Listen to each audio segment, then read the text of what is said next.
Attention Cleveland Browns faithful, a seismic shift has just rippled through the AFC North, and it might completely alter the Browns' path to a potential Super Bowl run. This is more than just an update, it's a pivotal moment that could reshape the power dynamics in the division and cause a major rival to stumble for years to come. But before we dive into the details, if you're a diehard Browns fan, now's the time to subscribe and help us grow this passionate community. Let's unite and hit that milestone of 1,000 subscribers. Share this with your fellow dog pound warriors.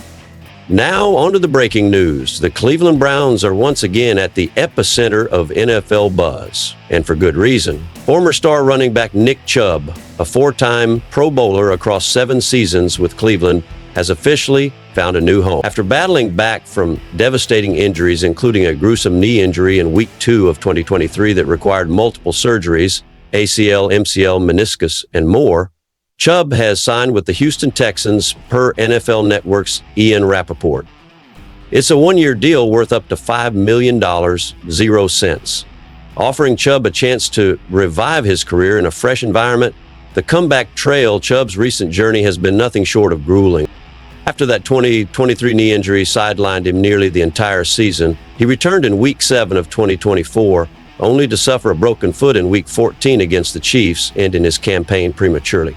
In 8 games, he posted a modest 332 rushing yards and 4 touchdowns, averaging 3.3 yards per carry, far below his career average of 5.1 YPC, and nearly 93 yards from scrimmage per game. A new chapter in Houston now, 29, Chubb joins a rising Texans squad led by third-year sensation C.J. Stroud, hoping to build upon a 10-7 season that ended in a hard-fought playoff loss to Kansas City.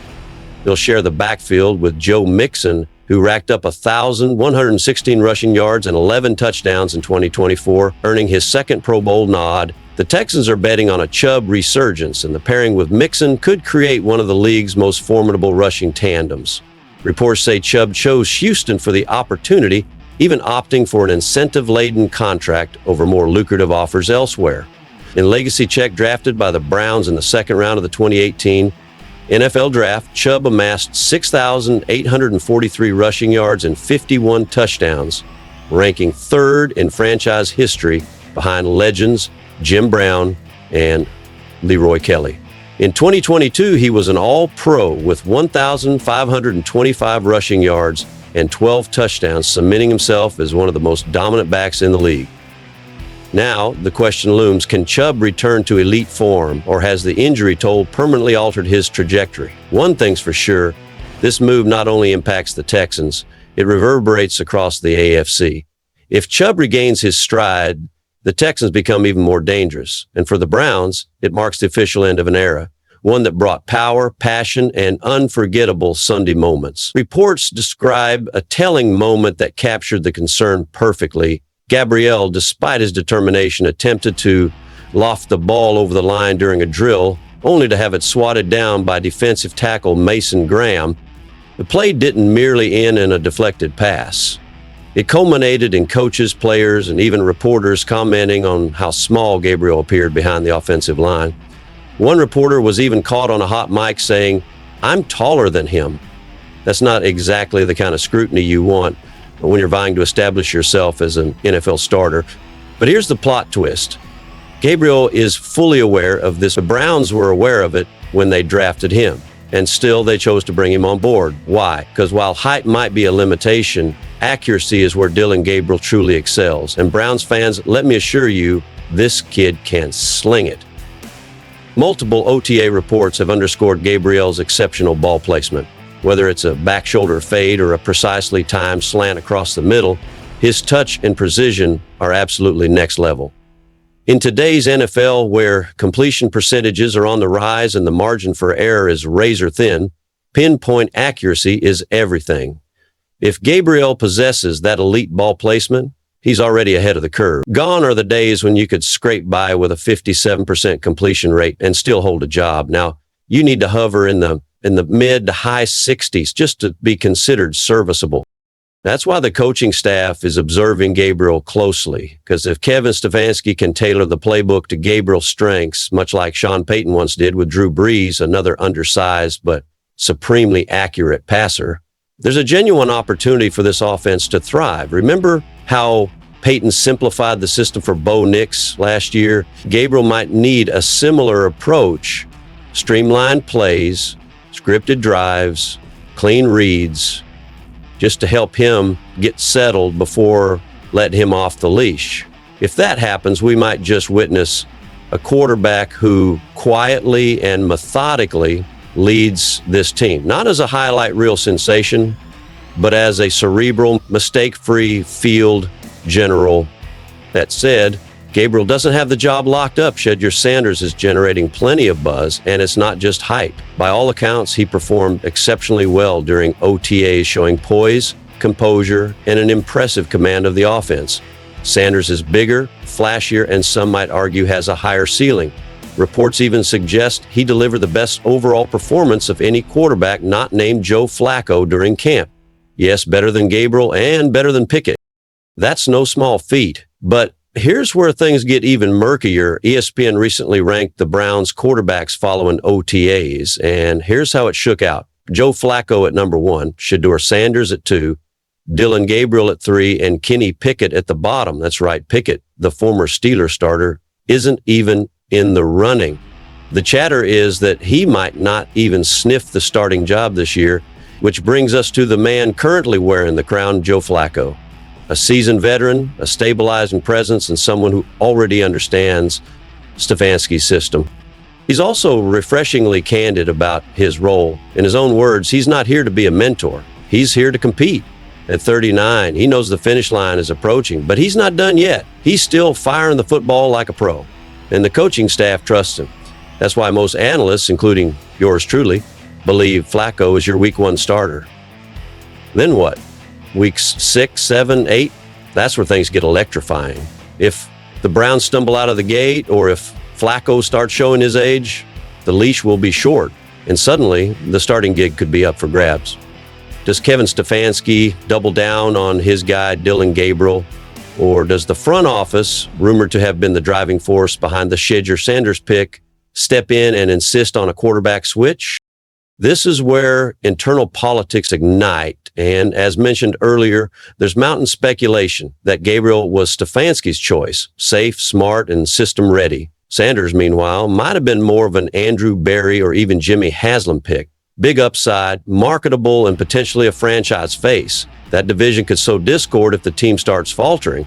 And in Cleveland, when things go sideways, they really go sideways. So let's wrap this up before we close out today's exclusive deep dive. Dillon Gabriel, short, precise, and playing catch-up behind a physically gifted rookie and a wily veteran.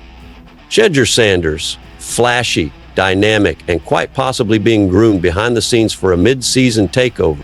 Joe Flacco, the season starter, but one poor stretch away from handing over the reins. And Kenny Pickett, he might as well start packing his bags. This battle is far from settled. In fact, it's just heating up. And whether it's Flacco, Gabriel, or Sanders leading the charge come week 6, one thing is crystal clear. This quarterback room is the most unpredictable in the entire league. So, Browns faithful, we want to hear from you. Who do you want under center on opening day? Now let's shift from speculation to implications, because what unfolds next in this quarterback saga won't just shape the 2025 season, it will reverberate throughout the entire franchise. Let's talk about what's truly at stake here. If Kevin Stefanski goes all in on Dillon Gabriel and things unravel, it won't just be a failed experiment, it could cost him his job. Remember, this isn't 2020 anymore. There's no grace period, no wait and see approach. Yes, he's led this team to the playoffs, but he's also staring down the most politically charged, high-pressure quarterback controversy of his career.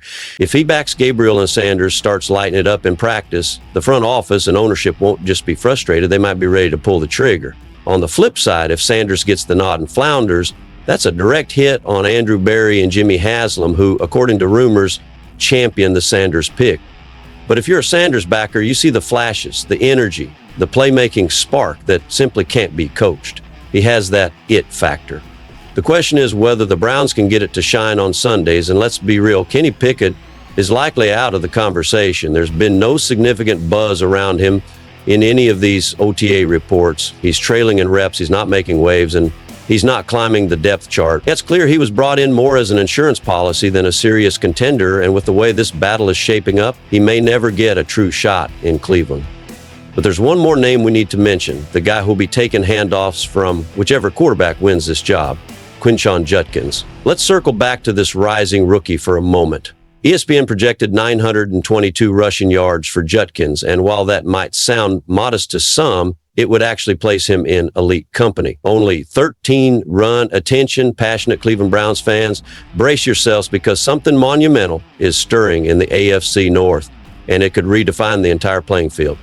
We're talking about a direct impact on the Browns' journey toward another Super Bowl run, a seismic shift that could leave a divisional rival reeling for years. And you're getting this news firsthand. But before we dive in, if you're a diehard Cleveland Browns supporter, hit that subscribe button to fuel this passion even more. Show the world you're a part of this family. Let's unite and push toward that 10,000 subscriber milestone. Share this with your friends and fellow Browns fans. Let's get to the news. All right, Browns Nation, strap in because there's a lot to unpack.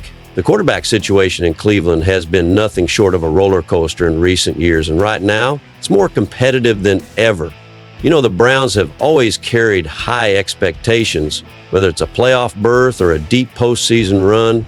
Fans are starved for consistency and, above all, a franchise quarterback. But this year, the landscape is shifting, and the best could ripple across the entire AFC North and beyond. Let's talk quarterbacks. First, we've got the seasoned presence of Joe Flacco, a battle-tested veteran known for his postseason heroics and that cannon of an arm that still has the potential to catch defenses off guard. Flacco signed with Cleveland to bring stability and veteran leadership, and let's be honest, his familiarity with Kevin Stefanski's offensive scheme makes him a prime candidate to secure the starting job early on. Flacco's experience in high-pressure moments and his commanding leadership aren't just window dressing. He's a legitimate contender, especially given the current state of the team and the urgent need for results. Then there's Kenny Pickett, a young signal caller still striving to carve out his legacy in the league. Pickett has showcased flashes of promise, but he's still refining his game. The Browns see him as a potential starter down the line, but for now, he's more of a wild card, a guy who could either step up and seize the opportunity or need additional time to mature. And of course, we can't overlook the rookies, Dylan Gabriel and the headline maker, Shedeur Sanders. Thank you, guys. See you next video.